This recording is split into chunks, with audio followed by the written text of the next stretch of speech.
Kaunti ya Kisii wetere wizara y'ekigosori ekora unomo waziri Eric Miyenda kunyara kone kibune atwalire bikaro bya vyane na abwatani b'ekigosori korwa se kaunti ya Kisii korwa se byombe au ligosegete mirobiri ya vene era konyokina w'ekigosori korwa sensemo y'ebinyoro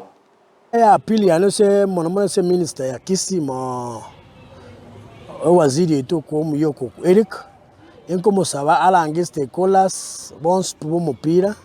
ba me involve barangiri to check way forward nga Kisii yeito to tete talent chene mashinani because already ngomo akra ethic shabana ya pandire nto baso kira ari shabana ya pandire to kira adana dina nto nyo to awure wo chanse igegendo ndi ngomo taba ngomo apiri uchi asara arangiri stakeholders meeting stakeholders arangiri birabu arangiri federation arangiri coaches arangiri referees to check way forward ya Kisii mnaone financial year chaka toranga hii gaito kilo monta te wero ya to play in the next season in next financial year.